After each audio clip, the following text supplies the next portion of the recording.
we go. So plan for today, as was written in the title, chest. Right, some pretty classic fucking chest action. I'm talking Smith machine, I'm talking cable flies, I'm talking pec deck, I'm talking potentially chest press, but maybe not, honestly, because the one at this gym isn't really awesome for my needs. It's a little creaky, but I know it'll be a solid ASS lift. So actually, I'll probably end up doing inclined Smith as the heavy mover. I've been doing a lot of inclined barbell, which is cool. I mean, I've got nothing against it. I do like it. But every so often, I kind of have a little bit of a just mindset shift when it comes to my heavy pressing. I've kind of been bouncing all over the place the last couple of months, which I think is probably good. You know, each lift is a different heavy press, be it fucking Smith, dumbbell, machine, whatever else. But I do think starting with or maybe not starting, but kind of prioritizing one for a period of time over the others, there might be something there, you know. Like it's, I know I love incline dumbbell, so maybe if for the next couple months I did mainly incline dumbbell bench as my heavier press, it's almost like doing something so much you get sick of it, and then you have to move on to something else kind of situation. But either way, that's the plan for how this one will go. So I'm still waiting for the caffeine to kind of kick into me. But I think so far I've had about 70 grams of protein, including one protein shake, as well as some eggs, and then one pack of ramen with a ton of fucking water. And not ramen with water, I'm talking ramen, water separate. So that's 54 grams of carbs, 14 of fats, and then more than enough electrolytes for me to be well within reasonably hydrated. And the electrolyte part is honestly what I'm really aiming for, because when I'm dieted down, I'm not relying on the carb effect, the carb kind of, I mean, we can just say the carb effect, honestly, of being like full and like hydrated and like really energized.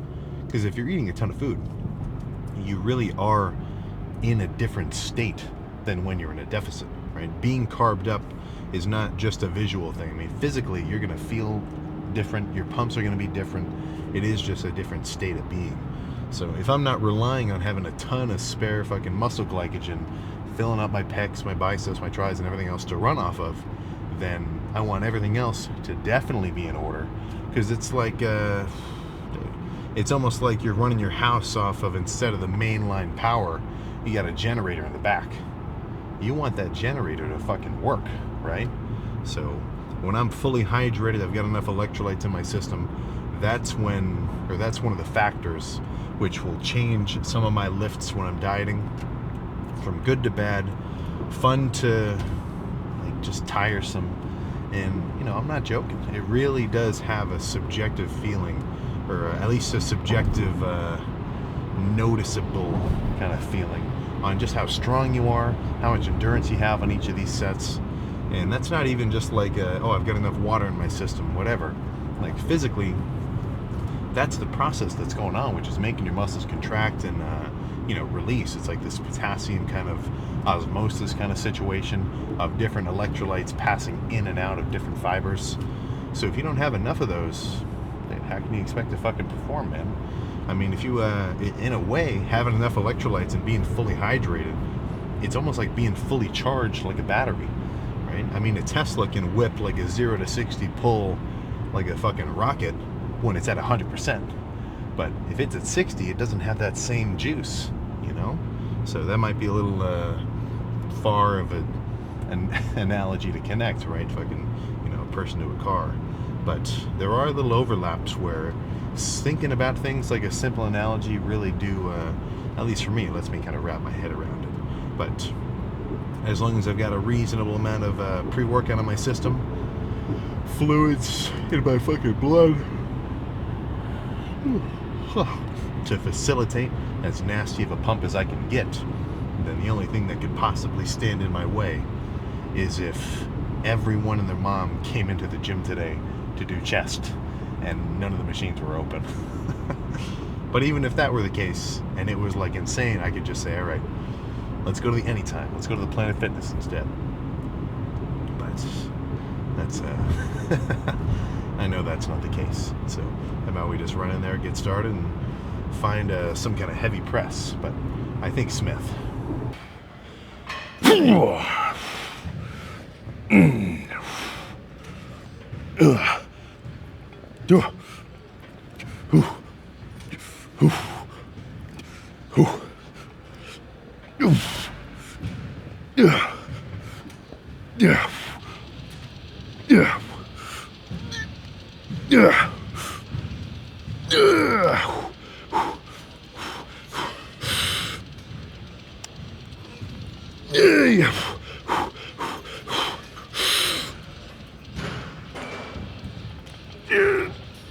That's good. Whew.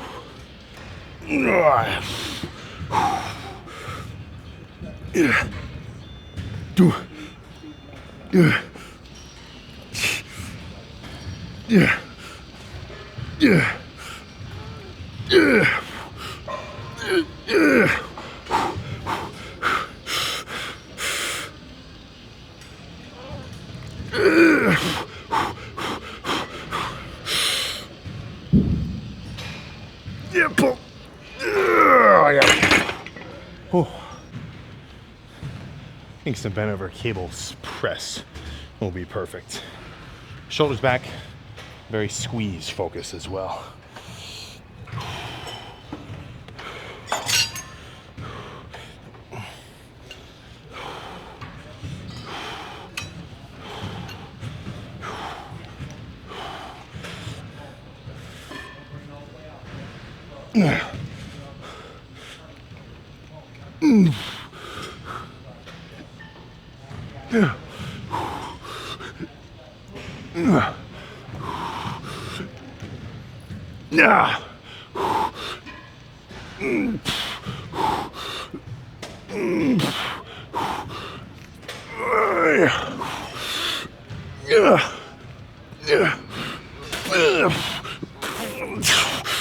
Oh my God, okay.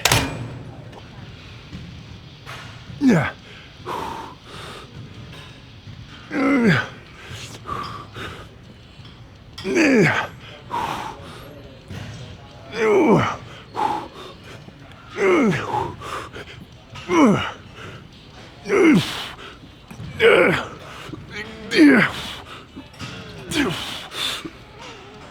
Okay.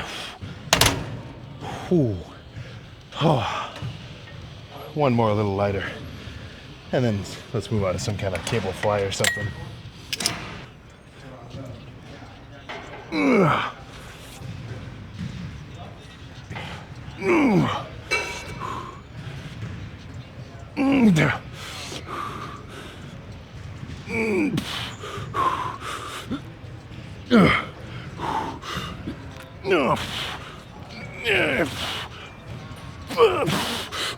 Oh my God, okay.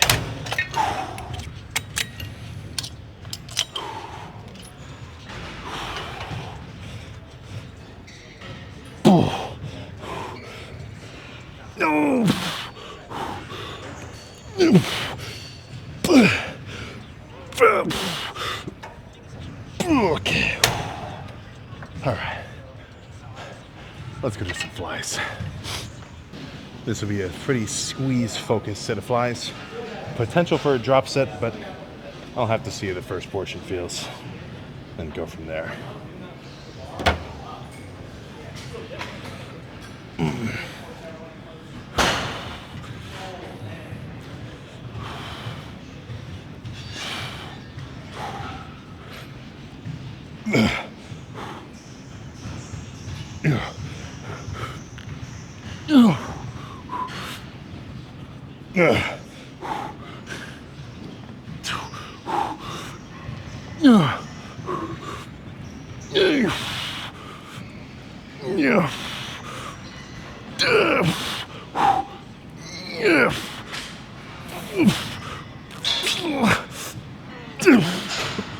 Okay.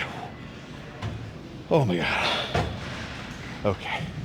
One more like that with a little decline fly superset, and that'll be good. And I know that's in my more conventional style of not walking further in front, But one thing I am doing differently, or at least thinking of in that set, is I'm not trying to go here. I'm trying to lean back, keep my arms back here, squeeze like this. So far, minimal front delt activation compared to normal, which is one of the progress bars I'm aiming at improving. Slightly heavier for the first portion, but I'll drop the weight in half for the decline squeezing flies.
Okay.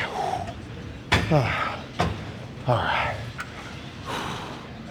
Let's go downstairs, pose down. I think you're ready to go home.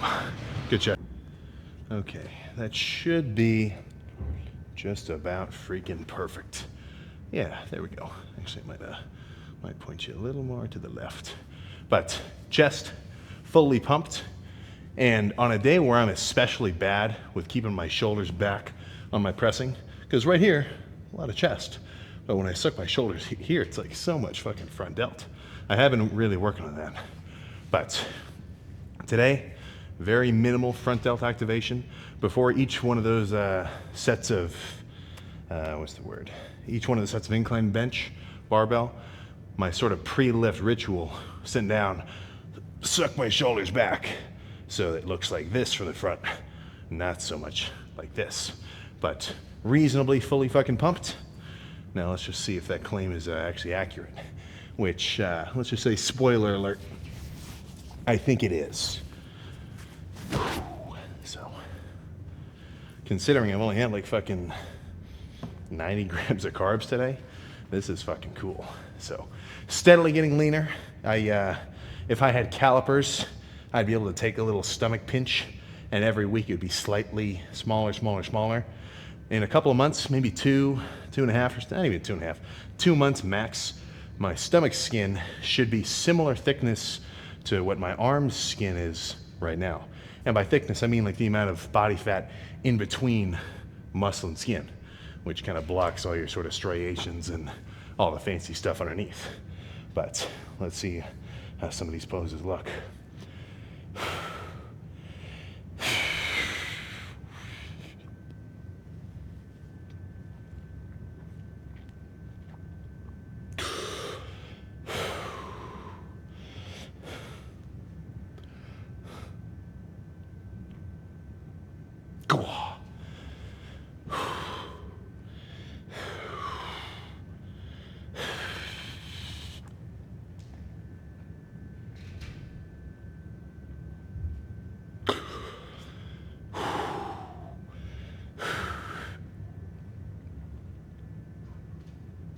Oh, I like that one especially. Just fucking a little hands clasped fucking flex. Man, I would love it if one of these lights was the safety light and not that one, because there's no mirror here. The mirror ends right there at the fucking wall. So if I want to be right in the downlighting, can't really see your own fucking reflection, which not the funnest thing in the fucking world. But let's see. Are there really any other Oh, that's actually kind of cool.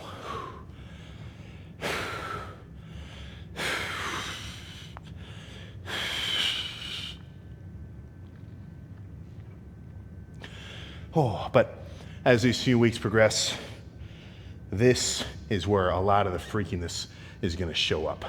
My shoulders aren't going to magically be double the size when I get leaner, but my abs and like these couple going straight down the middle, all this like fancy stuff on the side, when that starts to get revealed in a much more like abrupt visual way, it really does add to your whole like fucking overall freak factor. So that's what I'm getting excited about. So until then, I've got no reason not to stick to this deficit because I know what's waiting for me at the end of it. But let's get back in the pumpmobile. And just like that, another one of the thousands. Yeah, this one actually, well, maybe not thousands almost. No, yeah. 6 years-ish, 365 days a year. Count maybe 2 weeks of off days for all those years. That's like 350. So that adds up to, yeah, about 2,100 lifts, give or take. So one more pile, one more little grain of sand drops into the thousands, but they add up, right? They definitely add up. And each one should be slightly better than the last on average in a couple of different ways, right? Intensity, effort, as well as just like the legitimate approach in and of itself. You know, I want to get better at working out as I work out for longer, right? Over time, I want to become a smart fella instead of, you see what I'm saying there? I'll leave that for you to elaborate on. But no, that was a good one. That was a good one. I tell you something though, I'm not joking. The pump is not the same. Dieted down. And I'm not at that point yet where I look absolutely insanely freaky from being extra lean. That's going to take a little while to really get to. But that's okay. I'm patient. I'm patient with it. Whether it takes, if it would take a few days, or if it would take 6 fucking months, I'd be able to, well, I don't know if I'd be able to make it 6 months, I guess. We'll see. I mean, I'm not saying I don't think I could, but I just haven't done it before. You know, usually it only takes me about 2 or 3 months of actual, like, calorie tracking effort to go from bulked to lean again. So I can wait. And another reason that makes me comfortable saying that I can wait is because I know that all the steps and every piece of the equation is in order to make this fat loss progress that I'm fucking aiming for. So it really does just become a waiting game. And frankly, it all does. Your lifts, your strength, your intelligence with your working out, you know, your overall, I guess you could call it like vocabulary of movements that you know what to do. And I mean, just straight fucking experience.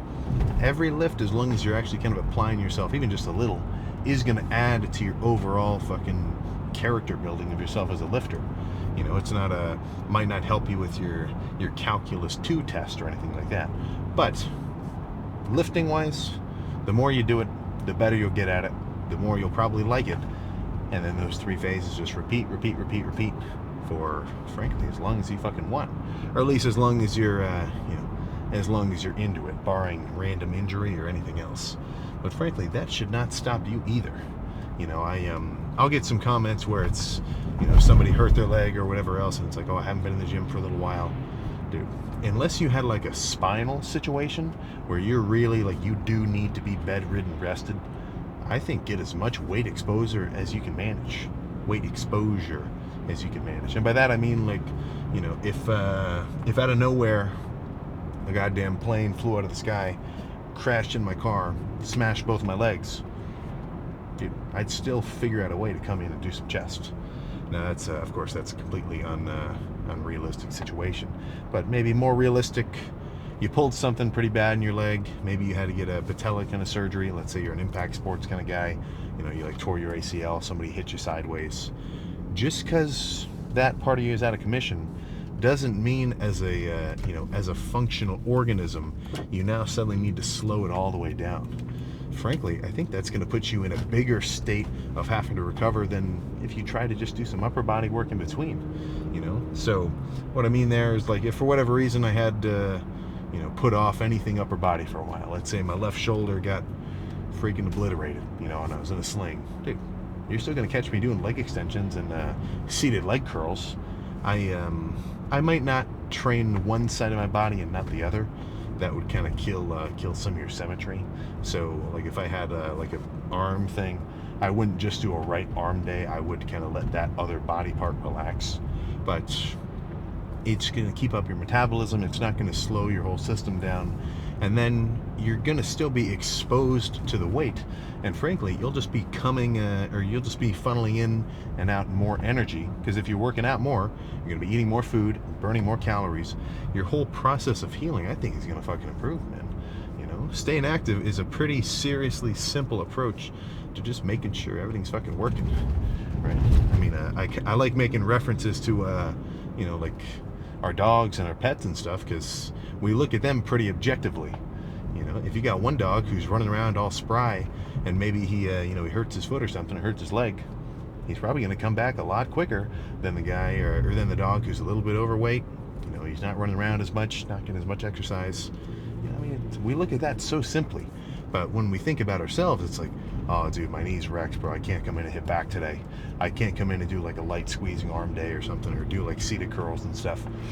You know, it's like, if you do end up coming back after, which of course you should, you're just setting yourself up with a bigger hole to climb back out of. You know, so that's always been my approach. And it's very easy for me to say that because I'm such a nut about working out. Like, I feel like a part of my day is missing if I didn't. So, you know, I'm kind of riding on the power of fucking compulsion at that point. But like one of the last, well, no, I had the only semi-major kind of surgery I've had for a long time, not including when I really cut my hand open. I had to get that kind of regrafted together, but that wasn't that crazy. I mean, that was a pretty cut and dry healing process. But my left knee, this was back when I was still diving in college.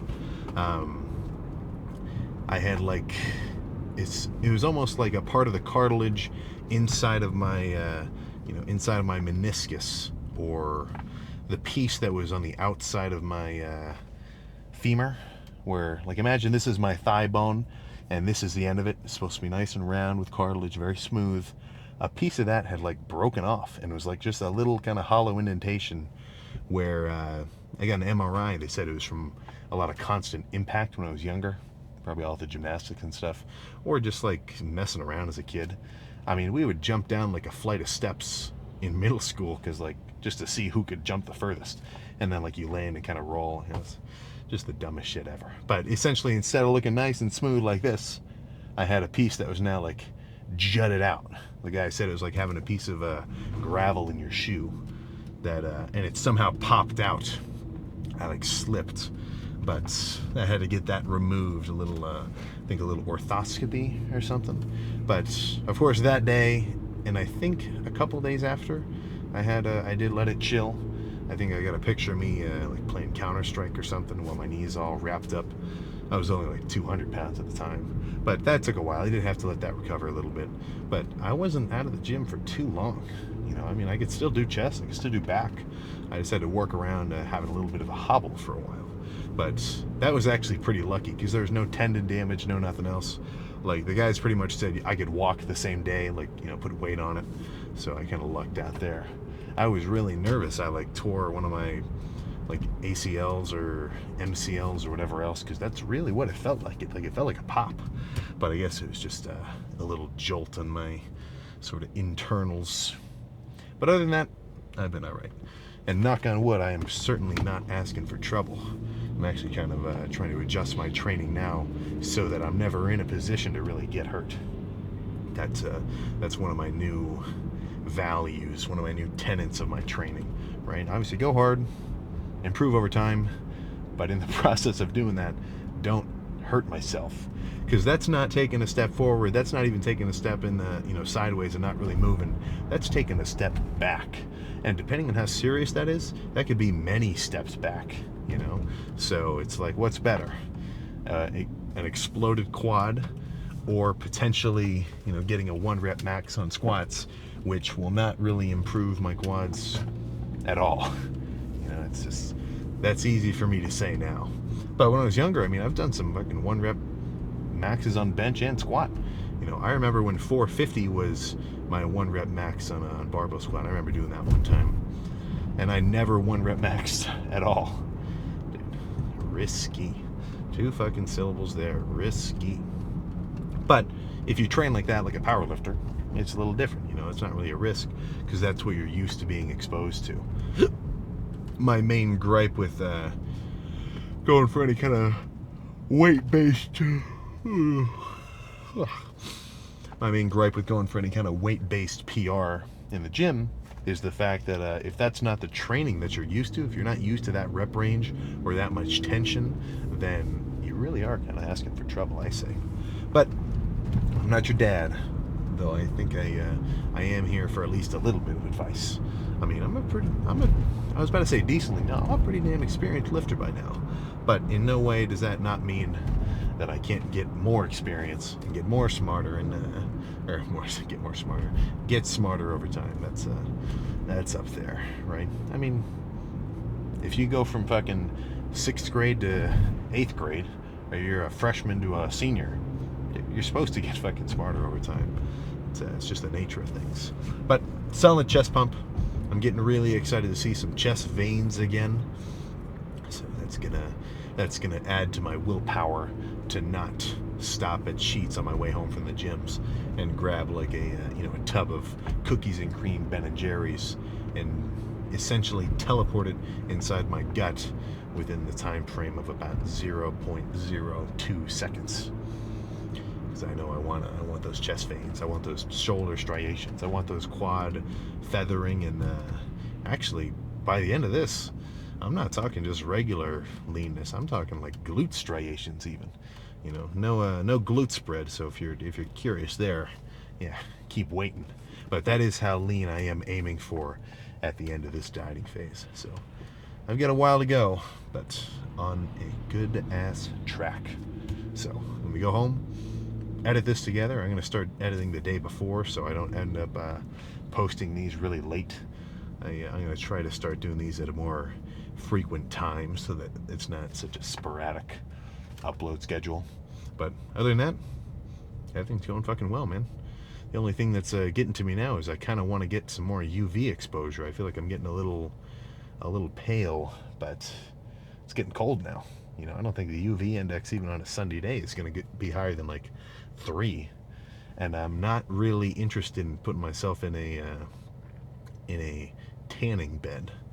Those are, every time you say tanning bed to a dermatologist, they basically look at you like you're about to, like, drink a fucking handle of what? Well, something, like they look at you like you're fucking crazy. And my skin's already bad enough from back when I had a bunch of crazy acne, so I don't really need to nuke myself like that. Though going out in the natural sun, that's a little more my pace, a little more my speed. So, leaner, paler, that's okay. That is okay. But now I'm just rambling. I will see you tomorrow for a wide, double door, pumped, lat spread back day. So, I'll see you then.